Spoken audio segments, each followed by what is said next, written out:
Europe 1. Le journal de 7h sur Europe 1, Christophe Lamar. Bonjour Christophe. Bonjour Dimitri, bonjour à tous. La banlieue sud de Beyrouth a connu le plus violent bombardement depuis le début de l'offensive israélienne sur le Liban. Plus d'une dizaine de frappes consécutives cette nuit. Le quartier visé abriterait les responsables actuels ou futurs du Hezbollah, dont Hachem Safieddine, successeur potentiel d'Hassan Nasrallah à la tête du mouvement islamiste. En pleine célébration du Nouvel An juif, Israël reste plus que jamais déterminé à anéantir l'organisation terroriste. Intensification des frappes offensives au sol, également dans le sud du Liban. Israël veut marquer les esprits à 3 jours d'un sombre anniversaire. On devrait plutôt parler de commémoration. Les massacres du 7 octobre, 1205 civils israéliens, hommes, vieillards, femmes et enfants tués, violés, torturés par le Hamas. L'envoyé spécial d'Europe 1 est retourné sur un lieu devenu symbolique, le site du festival Nova en plein désert à 2 km de la bande de Gaza. 364 festivaliers abattus en plein jour. Un an après, ce qui reste du festival, le camping, le bar, la scène ont été transformés en mémorial à ciel ouvert. Reportage Wilfried de Villers. Pioche à la main, Kobi Itar creuse sous un soleil de plomb.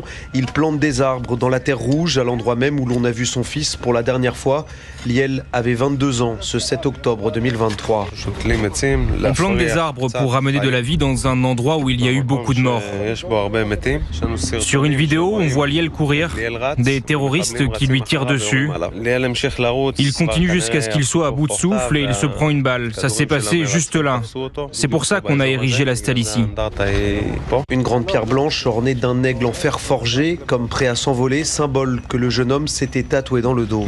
On veut que son souvenir perdure dans la mémoire collective. C'est très important que tous ces jeunes ne soient pas oubliés, les atrocités qu'ils ont subies non plus, des jeunes qui étaient simplement là pour faire la fête. Les épaules massives de Kobi Itar tremblent quand il parle de son fils. Liel, c'est un vrai héros. Il a dit à 2 de ses amis, cachez-vous dans cette ambulance, moi je continue à courir pour attirer les terroristes. Le jeune homme est tué peu après, ses 2 amis également. Kobi s'arrête de parler et retourne creuser, comme pour évacuer ces images insoutenables. Reim, Wilfried de Villers, Europe 1. Alors les martyrs, les survivants aussi du festival Supernova, on en parlera dans quelques minutes avec le premier invité d'Europe 1 matin, le journaliste Nitzan Horowitz. Il a retracé le parcours de 27 d'entre eux, récit à couper le souffle.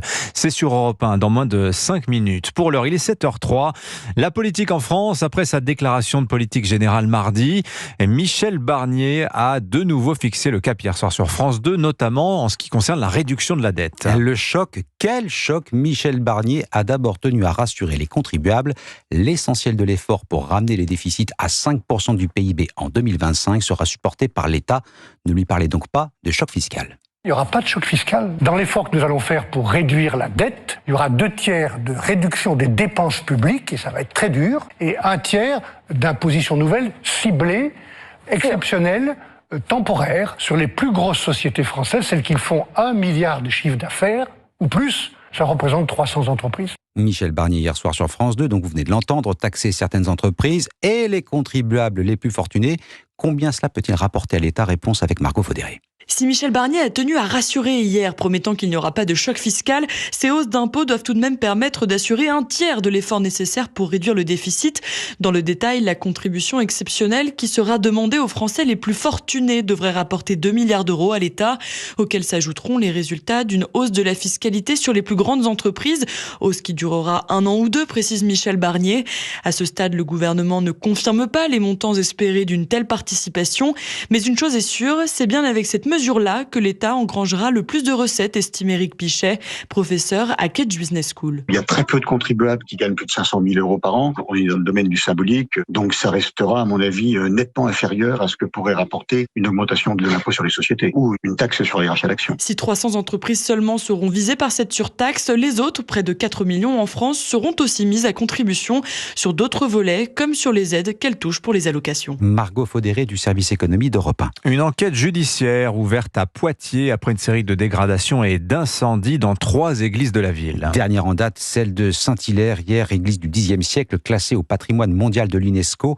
Un rapide premier bilan parle de dégâts matériels considérables. Le préfet de la Vienne, Jean-Marc Girier, témoigne de la difficulté qu'ont rencontré les pompiers pour maîtriser le brasier. Les sapeurs-pompiers ont pu constater un certain nombre de dégradations. Depuis le début de l'année, à Poitiers, nous avons eu 3 incendies dans différentes églises de la ville. Et il aura fallu près de 8 heures pour éteindre le feu et surtout désenfumer l'ensemble de l'église, et qui va permettre le travail d'enquête des sapeurs-pompiers pour pouvoir éclairer la manière dont le feu a été mis dans cette église. Le préfet de la Vienne, Jean-Marie Girier, au micro de Stéphane Plaz. L'église Saint-Hilaire, un lieu incontournable pour les paroissiennes comme Laurence. Elle s'y est mariée et se désole du spectacle qu'offre le bâtiment aujourd'hui. C'est l'église de la paroisse, donc j'ai l'habitude de venir très régulièrement et je suis un peu touchée par cet incendie. Ça me rend triste.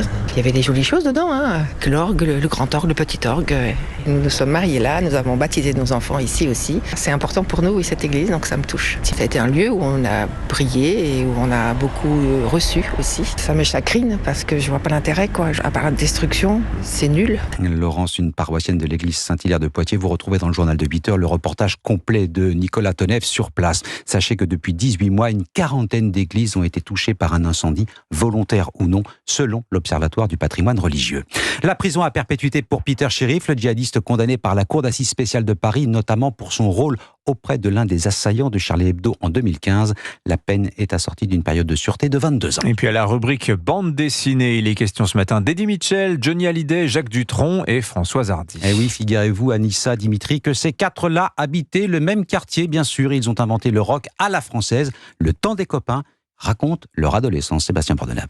1957, le coca et le rock'n'roll n'ont pas encore débarqué en France. La BD Le Temps des copains nous fait revivre ces années avant l'arrivée de Bill Haley, Gene Vincent et autres Jerry Lee Lewis.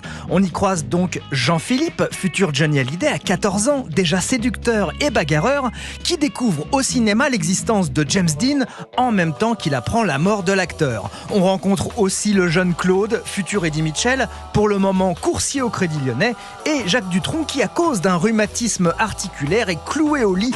Il en profitera pour apprendre la guitare. Ce qui est fou, c'est que tout ce petit monde se fréquentait avant de devenir les légendes que l'on sait. Ils habitaient tous le même quartier, vers le square de la Trinité, dans le 9e arrondissement de Paris. En tout cas, voici une BD d'une immense fraîcheur de Jeff Pourquier au dessin, Vincent Cuvelier au scénario, qui donne envie de s'écrier avec insouciance. 1, 2, 3 o'clock, 4 o'clock a rock. 1, 2, 3 o'clock, 4 o'clock rock.